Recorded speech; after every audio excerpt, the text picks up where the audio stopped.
Hi everyone, it's Helen here from Simply Made Crafts, and today we are going to be looking at my Papercraft Society box. This is box number 58, and today we are going to be making this cute little guy here in this gift box. It is a feature from one of the projects in the booklet, so today I'm going to be showing you step by step how to pop this together. So let's grab everything that we need.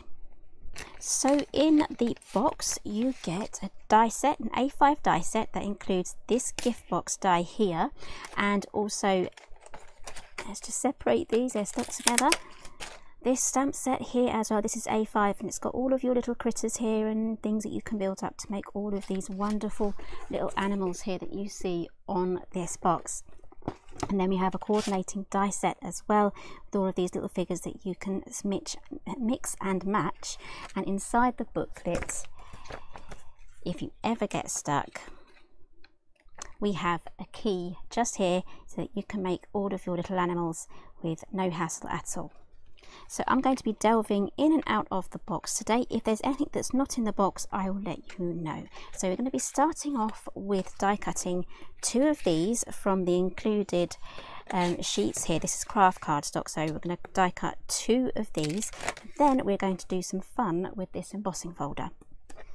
Now this will fit through an A5 standard die cutting machine, like a Big Shot or something like that, but I like to use my larger machine for this, so we're just going to run that through. But as you can see, this will fit through a standard machine. Okay, so let's pop this through now with the embossing folder. I'll do this one at a time. The body of the bag just about fits on here. It doesn't matter if the bottom doesn't get embossed, but this main body will do. So make your little sandwich with your die cutting machine. I know it's going to be different for everyone. This is how I do mine. Okay, it's really hard to see there, but hopefully you can see something. So let's now go to some ink. This is not included in the box. This is distress ink in Vintage Photo, and we're just going to go over this. Doesn't matter if it goes patchy. That's just going to bring up some of the detail here. Now I will be going into areas here that weren't embossed. That's fine.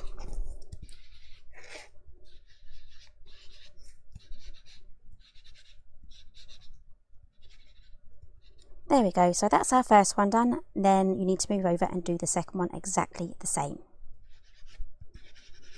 Okay, so another good shade is Walnut Stain. I've got the Vintage Photo here, but I think this one was done with a Walnut Stain, and as you can see, they're slightly different, but still just as effective. Right, so we're going to be gluing these together now. We're going to be overlapping the bottom here. So actually I just need to add a little bit more ink there. Whoops. There we go. So I'm going to be using some bookbinding glue today. I'm just going to add this so I can overlap. So it's just this main rectangle here. I couldn't say rectangle there for a moment. And then overlap those. And then leave those to dry. Okay, now once that is dry, we can then fold all of our score lines, or if you prefer to just fold your score lines before you glue this together, you can do as well. It's not going to be too much of a biggie if you forget. And then once we get to the handle, you need to bend those back the other way. So this is a tiny little gable box, and these bend outwards just like so. So popping this together is super duper easy. See these little notches here? These just slide into those little notches there.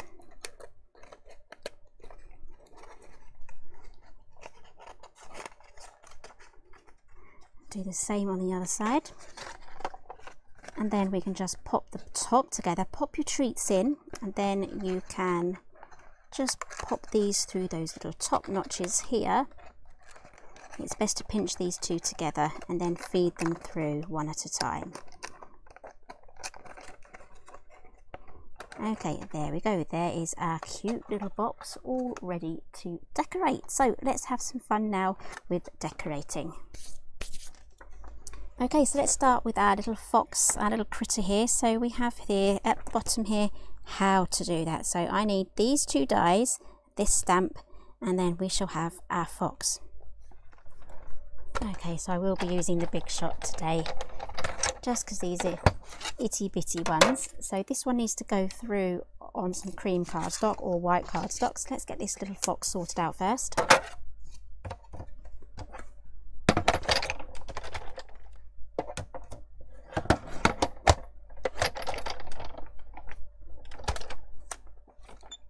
And we also need a little tail as well, be this big one here.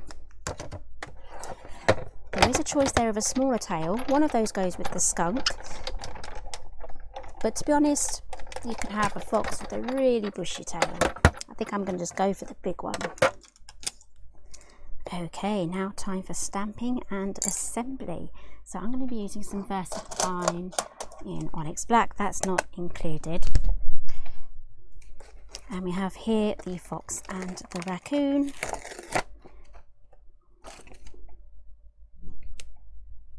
Make sure that's down properly, and if you want to have a nice stamping surface, just use a little foam mat here. This one's a speciality one. And before I stamp on that, actually, I am going to pop this down. So let's glue that.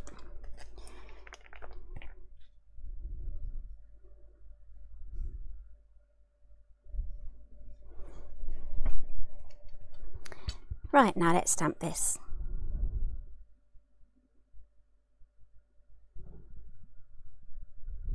There we go, there is our cute little fox.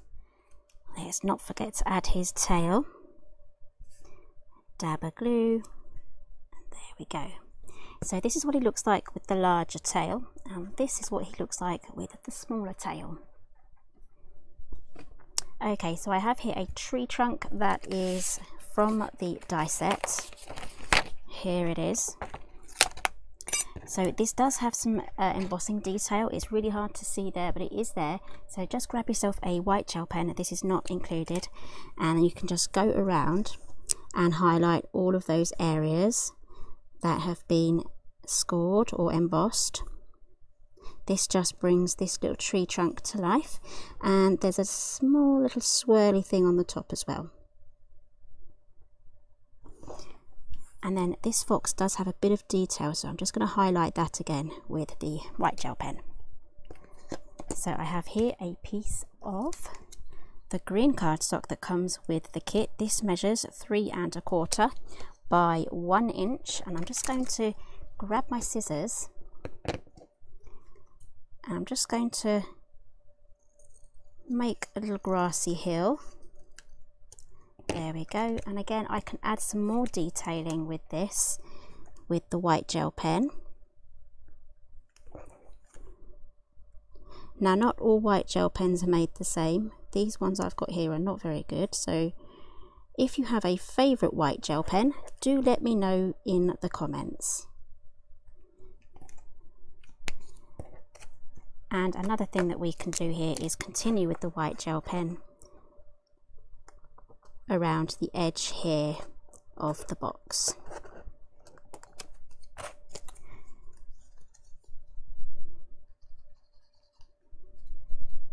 Okay, let's get assembling. Just going to add our little grassy hill here. Then we are going to use some 3D foam pads just to elevate everything else.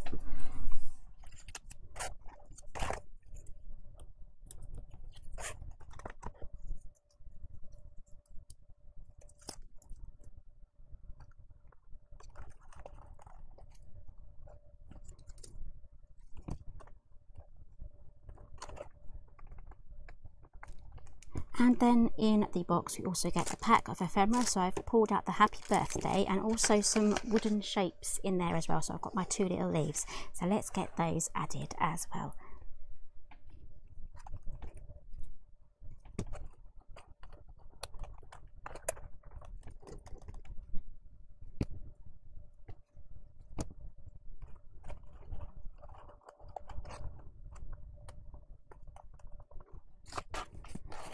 Now I will have to slip down my foam tape there so it will fit this little strip here.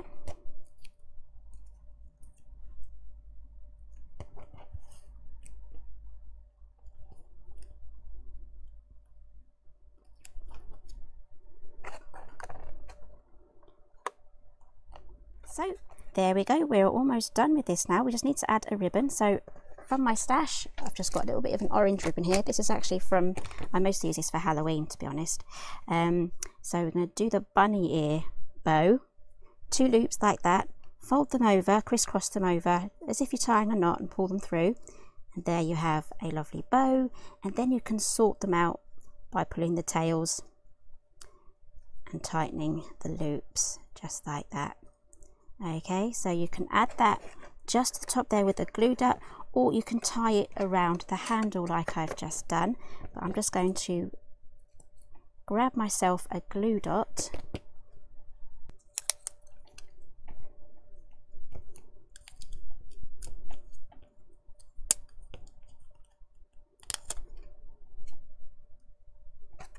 and let's add that there just to the top of the box, and there we have our beautiful little fox treat box. How wonderful is that? How lovely. I love this little box here. So versatile, and you can make so many different versions of this using all of the different animals, including even a Christmas one with a reindeer. So all the information for this box is listed down below. Thank you so much for joining me today, and I'll see you again next time.